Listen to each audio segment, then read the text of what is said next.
अस्सलामुअलैकुम dear students, उम्मीद है सब स्टूडेंट्स खैरियत से होंगे। स्टूडेंट, जैसा कि आप जानते हैं कि हम मैट्रिक क्लास 10th का चैप्टर नंबर 5 शुरू करने जा रहे हैं, जिसमें हम एक्सरसाइज 5.1 को आज डिस्कस करेंगे। 5.1 एक्सरसाइज में अगर आप देखें, हमारे पास क्वेश्चन नंबर 1 में वो हमें ये स्टेटमेंट कह रहा है कि reduce the following expressions to their lowest form. It means आपने रिड्यूस करना है। रिड्यूस का मतलब होगा कम करें किसको? एक्सप्रेशंस को, फॉलोइंग एक्सप्रेशंस को, जितने भी क्वेश्चंस हैं इट मीन्स आपके पास, तो उनको आपने क्या बनाना है? लोएस्ट फॉर्म बनानी है। जैसे कि आप पार्ट 1 में अगर देखें तो 15a x³ y² divided by 25a² xy6।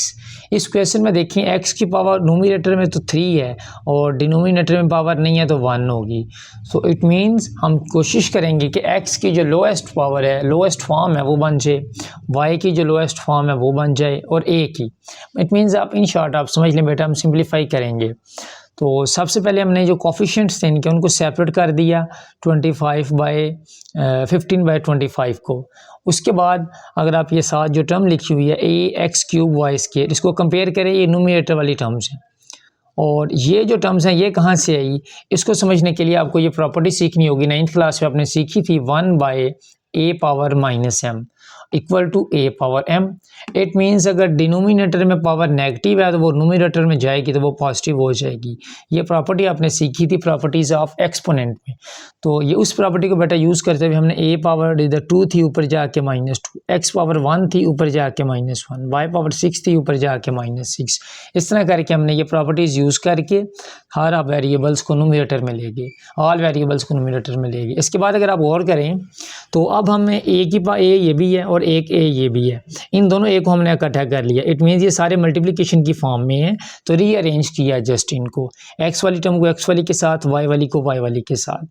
इतना करने के बाद बेटा आपने एक और प्रॉपर्टी सीखी थी 9th क्लास में कि a⁻m multiply a⁻n equal to a⁻m plus n। It means आपने उस वक्त ये सुनने को मिला होगा कि बेसिस सेम पावर्स ऐड हो जाती हैं। तो इधर भी बेटा गौर करें, इधर भी a और इधर भी है, बेसिस सेम है दोनों की, तो पावर्स को हमने कंबाइन कर लिया 1 - 2। इधर भी देखें बेसिस सेम है तो 3 - 1 हमने पावर बना ली। इधर भी बेटा बेसिस सेम है तो 2 - 6 पावर बना ली। आगे इसको बेटा हमने सिंप्लीफाई किया 1 - 2 -1 3 - 1 2 2 - 6 -4। ये तो हमने वेरिएबल्स को कर लिया ना अरेंज। इसके साथ साथ हमारे पास न्यूमेरिकल कोफिशिएंट्स था, इधर 15/25 को जब हम अरेंज करेंगे तो 5 3 ज़ा 15, 5 5 ज़ा 25। इंशाल्लाह अगर आप कैलकुलेटर में भी लिखेंगे तो आपको 3/5 ही वो देगा। तो ये सिंप्लीफाई करके एज इट इज़ नीचे चलता आया। तो यहाँ तक करने के बाद बेटा देखें आपके पास x की पावर तो पॉजिटिव बन गई, a की पावर नेगेटिव है और y की पावर नेगेटिव है। यहाँ तक भी हम आंसर ठीक है, लेकिन अगर पावर को पॉजिटिव करना चाहते हैं तो इनको वापस डिनोमिनेटर में ले जाएं, क्योंकि आप जानते हैं कि अगर पावर न्यूमरेटर में भी नेगेटिव है और नीचे जाके पॉजिटिव हो जाएगी, नीचे अगर नेगेटिव है ऊपर जाके पॉजिटिव, ये प्रॉपर्टी आपने सीखी है।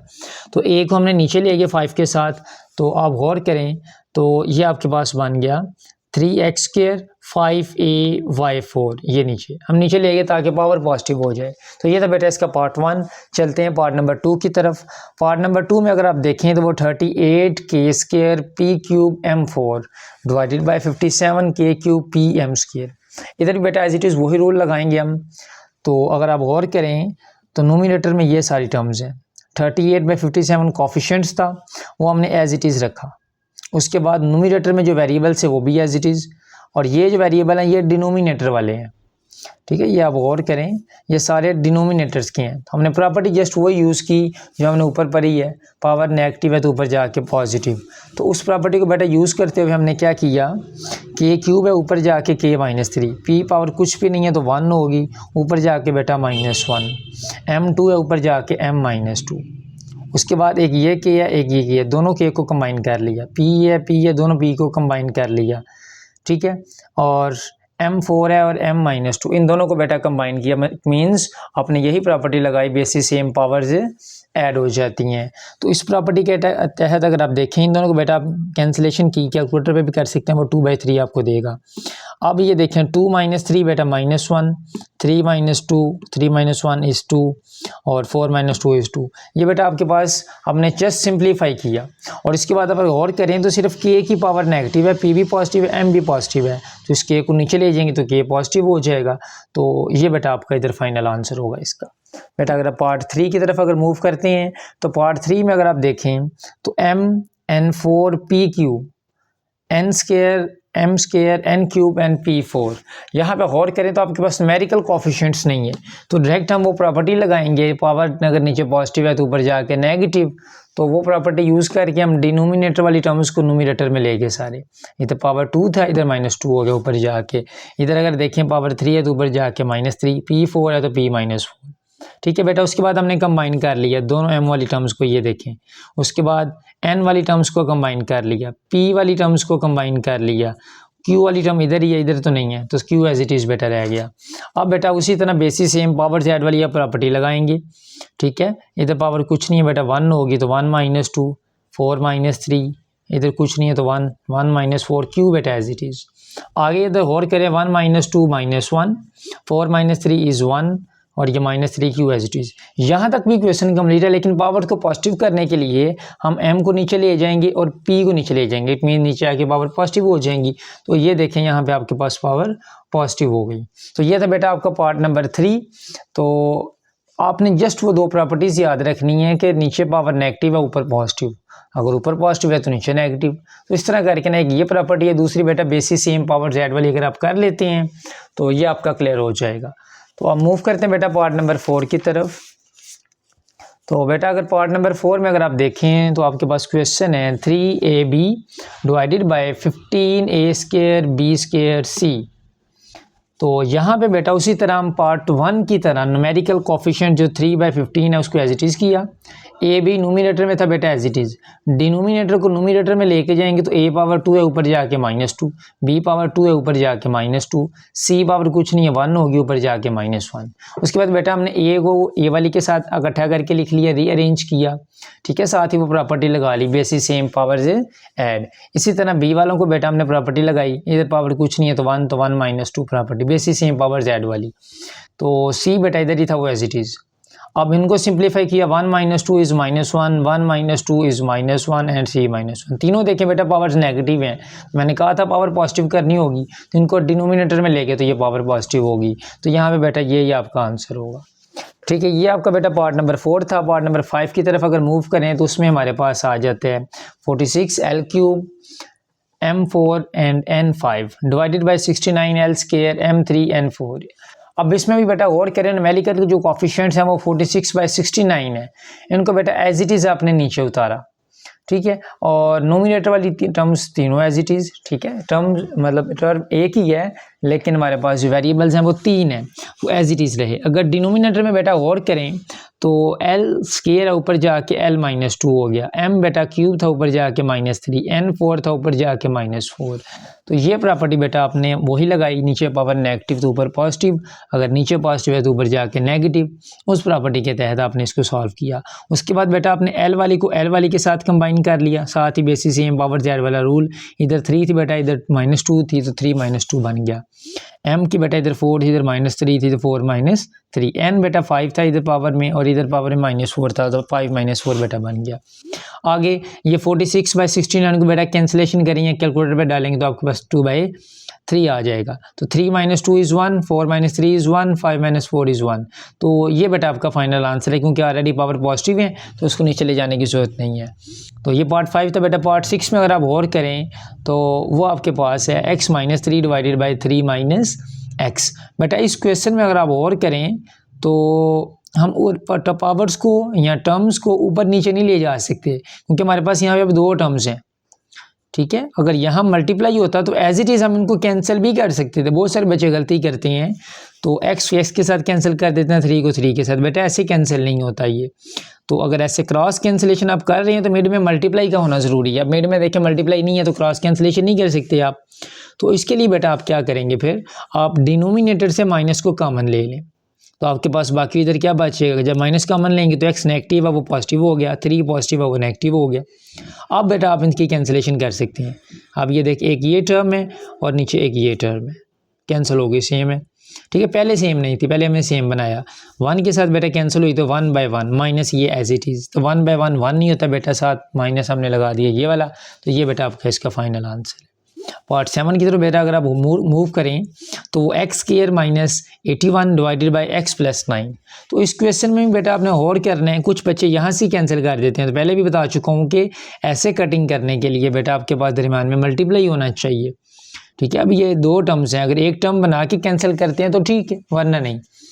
अब बेटा ऊपर हमने क्या किया, 81 इज़ अ परफेक्ट स्केयर, 9 का ये स्केयर था, तो हमने इसको 81 को 9 का स्केयर बना लिया। अब बेटा अगर गौर करें तो a² माइनस b², ये फार्मूला आप यूज़ कर सकते हैं, जो इक्वल होता है a minus b a plus b. Clear हो गया, तो इधर आपने यूज़ किया x माइनस 9 x प्लस 9, नीचे वाली बेटा टर्म एज इट इज़। अब x प्लस 9 से कैंसिल, और आपके पास रह गया x माइनस 9। ठीक हो गया, ये बेटा आपका इसका फाइनल आंसर होगा। ये प्रॉपर्टी बेटा यूज़ करनी है, थोड़ा सोचना पड़ेगा आपको कि इसको सॉल्व कैसे करेंगे, कैंसिलेशन तो होती नहीं है, तो इसके लिए आपको थोड़ा सा सोचना पड़ेगा।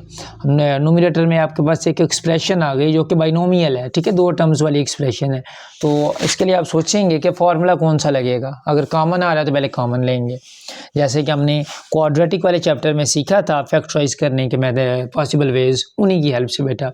अगर आप फैक्टराइजेशन आपको नहीं आती तो आप प्रीवियस वीडियोस में क्वाड्रेटिक वाले चैप्टर्स पे जाएं, चैप्टर नंबर 2 पे, वहाँ पे आप फैक्टराइजेशन को सीख सकते हैं। सो अब मूव करते हैं पार्ट नंबर 8 की तरफ। इसमें भी बेटा गौर करें, r+3 r+4, नीचे है बेटा r² माइनस 16, तो ऊपर भी 2 फैक्टर्स हैं, नीचे एक्सप्रेशन है, तो कैंसिल तो नहीं हो रही।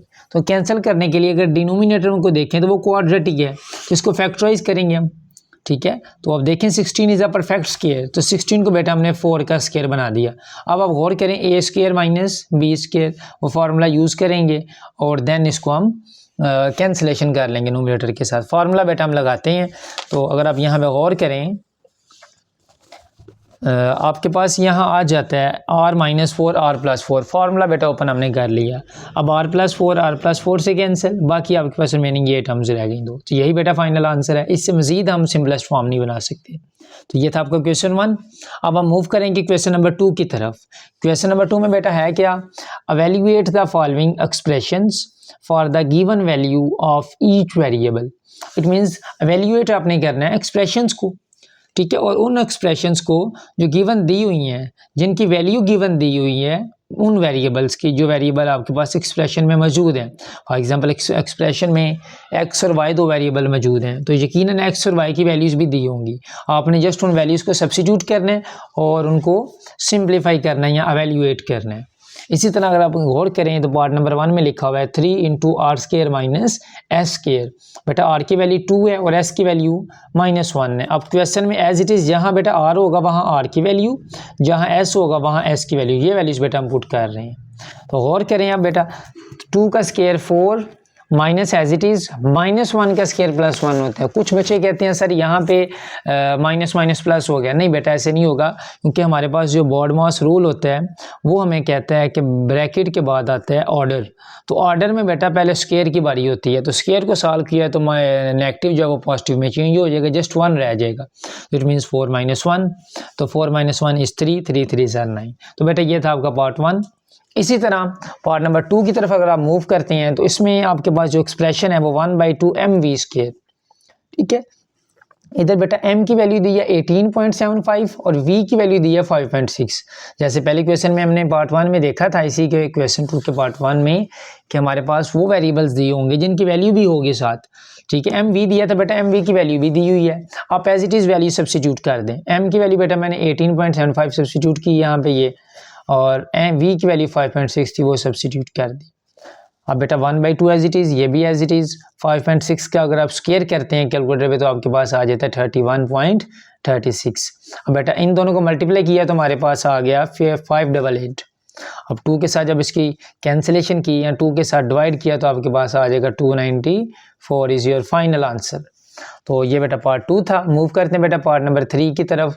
इसमें अगर आप देखें तो स्केयर रूट ऑफ 2gs, ये आपके पास एक एक्सप्रेशन है, इसमें 2 वेरिएबल यूज हुए हैं दोबारा से, g एंड s। बेटा g की वैल्यू भी दी हुई है और s की वैल्यू भी दी हुई है।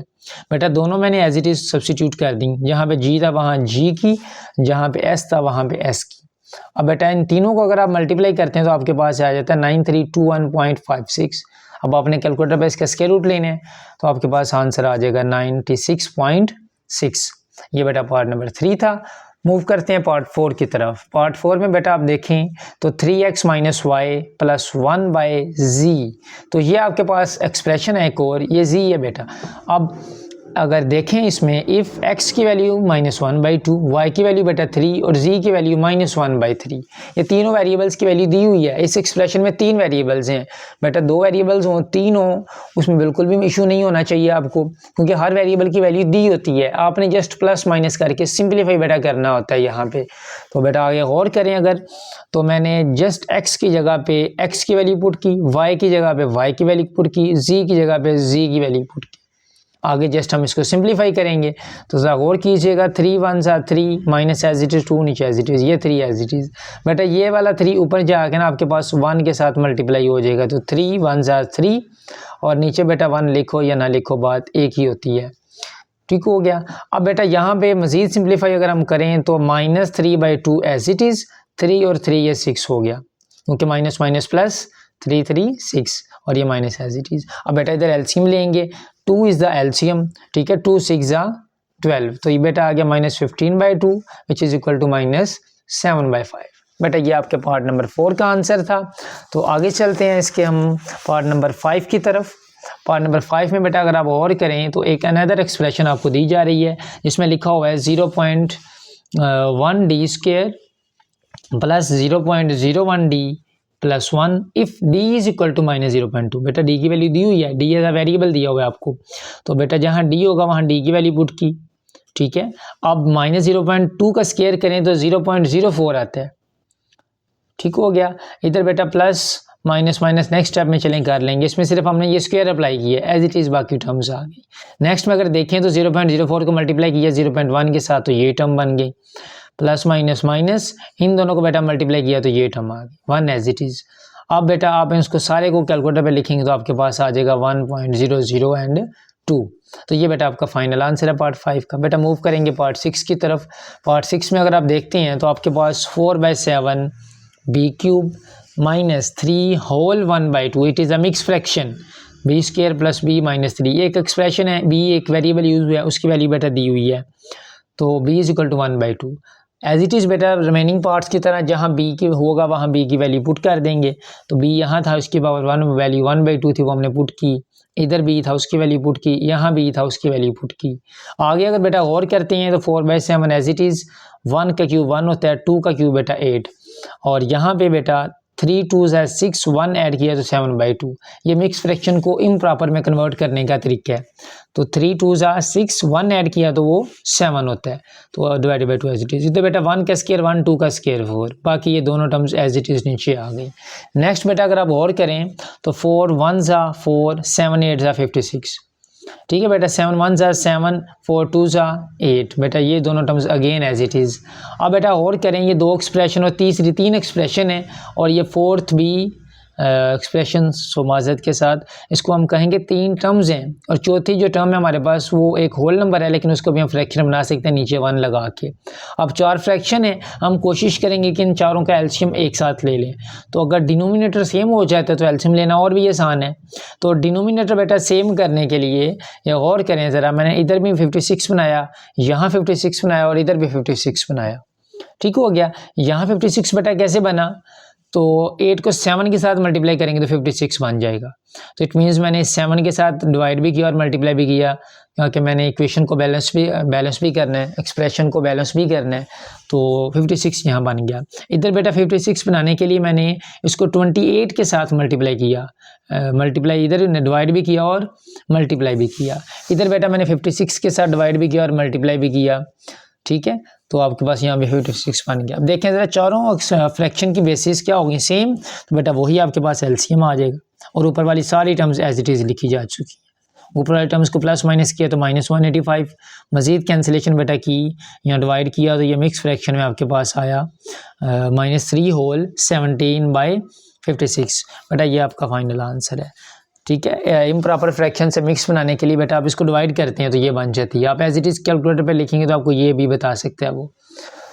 तो आपका बेटा ये हो गया क्वेश्चन नंबर 2 कंप्लीट। बेटा क्वेश्चन 3 की तरफ अगर मूव करते हैं तो उसमें क्या लिखा हुआ है, if nth triangular number is represented by t of n is equal to n into n plus 1/2। ठीक है, ये nth ट्राइंगुलर नंबर है, then find the 100th triangular number. In short बेटा आपको आसान वर्डिंग में बता दूं तो ये सम ऑफ नेचुरल नंबर का फार्मूला है। अब आपके पास नेचुरल नंबर कौन से होते हैं, 1 2 3 4 5 सो ऑन। तो अगर आपको कोई कहे 1 से लेके 50 तक जो नंबर है उनका सम करके बताएं, तो आपको ये नहीं करना पड़ेगा 1 + 2 + 3, आप एज इट इज़ बेटा इस फार्मूले में पुट करेंगे। ठीक है, आपको फॉर एग्जांपल वो कहता है कि 1 से लेके 100 नंबर्स को ऐड करें और मुझे आंसर बताएं, तो आप उसके लिए ये नहीं करेंगे 1 + 2 + 3 100 तक, आपने जस्ट ये फार्मूला यूज़ करना है। फर्स्ट 100 नंबर्स को सम करना है आपने, इट मीन्स n = 100। तो ये बेटा ये फार्मूला हमने यूज़ किया, यहाँ पे भी 100 नंबर्स का सम बताने जा रहे हैं इन शॉर्ट। तो n की जगह बेटा आपने 100 सब्स्टिट्यूट कर देना, इफ n = 100, तो जहाँ बेटा n होगा वहाँ 100 रख देंगे। ठीक है, 100, ठीक है, 2 1s are 2, 2 50s are 100, 50 आ गया, 100 + 1 किया तो 101, बेटा मल्टीप्लाई किया तो 50 आपके पास जो है ना इसका फाइनल आंसर होगा। ये फाइनल आंसर में क्या बता रहे हैं कि 1 से लेके 100 तक नंबर्स को अगर हम ऐड करें तो इसका आंसर ये होगा। आप खुद ट्राई करें, अगर आपको कहे 1 से लेके 5 तक जो नंबर्स हैं 1 2 3 4 5 इन सब को सम करें तो क्या आंसर आता है, आपने जस्ट ये फार्मूला लगा लेना है। आपने कहना सर ये तो आसान है, तो हाथ में काउंट करके भी हम कर सकते हैं, लेकिन बेटा याद रखें जब आपको 100 नंबर्स का सम करने के लिए कहेगा तो आपको मुश्किल होगी, तो उसके लिए आप ये फार्मूला यूज़ करेंगे। तो आप इसको वेरीफाई कर सकते हैं, ये सम ऑफ नेचुरल नंबर का फार्मूला है हमारे पास। तो यही इस क्वेश्चन में हमने प्रूव करना था। So the 100 triangular number is 5050 या 5050 आपके पास ये आंसर हो गया। तो ये बेटा आपके पास था क्वेश्चन नंबर 3। अब बेटा मूव करते हैं क्वेश्चन नंबर 4 की तरफ। तो क्वेश्चन नंबर 4 में अगर आप बेटा गौर करें तो इसमें हमारे पास है if p of x equal to x² + 2x - 15, d of x x - 3 और q ऑफ x x + 5। ये तीन बेटा एक्सप्रेशंस दी हुई हैं। ठीक है, एक एक्सप्रेशन का नाम p है, दूसरे का नाम d है, तीसरी का नाम q है। तो शो डैट आपने ये शो करना है कि p of 2 divided by q of 2 equal to d of 2। कहता है इनको और इसको दोनों को अगर सॉल्व करें तो आपका आंसर सेम आएगा, ये इक्वल होंगे आपस में। ठीक है, इसको आपने क्लियर करना है। अब गौर करें क्वेश्चन में तो p ऑफ x है, लेकिन जो चीज़ आपने निकालनी है वो p ऑफ 2 है। इट मीन्स जस्ट हमने x की जगह पे क्या रिप्लेस करना है, 2। तो आप p ऑफ x लिखेंगे पहले बेटा, फिर उसे कहेंगे if x is equal to 2 then p of 2 हमारे पास क्या होगा। ठीक है, तो ये आप गौर करें, जहाँ बेटा x है वहाँ हमने 2 रिप्लेस कर दिया। ठीक है, 2 का स्क्वायर बेटा 4, 2 2 = 4 - 15, 4 + 4 8, 8 - 15 इज -7। तो p ऑफ 2 बेटा क्या बन गया, -7। बेटा इस एक्सप्रेशन के मुताबिक अगर x को 2 कर लें तो हमारे पास -7 आता है। बेटा हमने 2 ही क्यों रखा, क्योंकि हमने जो चीज़ फाइंड करनी है वहाँ पे 2 इंडिपेंडेंट वेरिएबल है। तो इसी तरह बेटा q में भी हम 2 रखेंगे और d में भी 2 रखेंगे। नाउ बेटा हमने मूव किया q ऑफ x, वो हमारे पास x + 5 दी हुई थी क्वेश्चन में। ठीक है, अब हम जस्ट इसमें क्या करेंगे, x की वैल्यू रिप्लेस कर देंगे। If x is equal to 2, जहाँ बेटा x है वहाँ 2 मैंने पुट कर दिया, तो q ऑफ 2 इज आपके पास क्या आया, 7। अब बेटा आप निकालेंगे d ऑफ x, दिया हुआ है, आपने निकालना है d ऑफ 2। तो इसमें बेटा x की जगह 2 रिप्लेस किया आपने, 2 - 3 इज -1, तो ये d ऑफ 2 भी आ गया। ये तीनों निकालने का मकसद क्या था, ताकि बेटा हम यहाँ वैल्यूज पुट करें इनकी और उसे बता सकें कि ये दोनों साइडें इक्वल हैं। अब जहाँ p ऑफ 2 है वहाँ p ऑफ 2 की वैल्यू पुट करें, जहाँ q ऑफ 2 है वहाँ q ऑफ 2 की, और जहाँ d ऑफ 2 है वहाँ d ऑफ 2 की। एज इट इज़ बेटा ये देखते जाएँ, p ऑफ 2 -7 और आपके पास बेटा q ऑफ 2 इज 7 और d ऑफ 2 बेटा इज -1। तीनों की बेटा वैल्यूज यहाँ पुट करने जा रहे हैं, या और करें p of 2 -2, q of 2 is 7 and d of 2 is -1। बेटा 7 7 से कैंसिल, तो इधर भी -1 इधर भी -1, ये वेरीफाई हो गया। तो गिवन जो हमें इक्वेशन दी थी शो करने के लिए वो वेरीफाइड है। क्लियर हो गया। तो ये बेटा था पार्ट नंबर क्वेश्चन नंबर 4। अब हम मूव करेंगे बेटा क्वेश्चन 5 की तरफ। इस पर गौर कीजिएगा, आपको कहा गया है कि g of x equal to 1/2x³ + x/2 + 2। ये भी आपके पास एक एक्सप्रेशन है जिसको उसने नाम दे दिया g ऑफ x का। आपको फाइंड करने के लिए क्या कह रहा है, जी ऑफ -1/3। आप गौर करें बेटा, यहाँ पे x था और यहाँ पे क्या है -1/3। इट मीन जस्ट x की वैल्यू रिप्लेस करनी है और जी ऑफ x से हम ये बना लेंगे जी ऑफ -1/3 एज इट इज़। बेटा आपने एक्सप्रेशन लिखी पहले वाले क्वेश्चन की तरह ही है। आपने कहा if x is equal to -1/3, यही क्यों रखा, क्योंकि हमें ये चाहिए। ठीक है बेटा, जहाँ x होगा वहाँ आप ये वैल्यू पुट करते जा रहे हैं। और कीजिएगा, ये जस्ट हमने वैल्यू सब्स्टिट्यूट की हैं। ठीक है, बाकी टर्म एज इट इज़ हैं। आप गौर करें 1/2 -1 का क्यूब -1 नहीं होता है, 3 का क्यूब 27, तो ठीक हो गया। उसके बाद -1 बेटा ऊपर एज इट इज़, 3 बेटा नीचे आके आपके पास मल्टीप्लाई हो जाएगा, 3 2 सा नीचे 6 प्लस माइनस माइनस ये +2। अब बेटा गौर कीजिएगा, जैसे हमने पहले किया था कि फ्रैक्शन में एक नंबर आ जाए तो वो ऊपर जाके मल्टीप्लाई हो जाता है। 27 1 के साथ मल्टीप्लाई होगा तो 27 ही आएगा, नीचे बेटा 2 रह जाएगा। कुछ बच्चे कंफ्यूज होते हैं कि सर ये जो आपने माइनस था -1, ये तो ऊपर था, इट मीन्स ये सॉरी डिनोमिनेटर में था, ये नोमिनेटर में कैसे चला गया। बेटा बात एक ही है, -1/2 हो या 1/-2 हो तो इससे कोई फ़र्क नहीं पड़ता। ठीक हो गया, तो ये -20/27/2, ये -1/6 एज इट इज़, ये +2। अब बेटा यहाँ पे भी गौर करें, 3 फ्रैक्शंस बन गई। अब इधर भी हम कोशिश करेंगे कि एलसीएम आ जाए, तो एलसीएम से हम इसको फाइनल आंसर इसका बताएंगे। तो एलसीएम इसका आगे हम लेते हैं।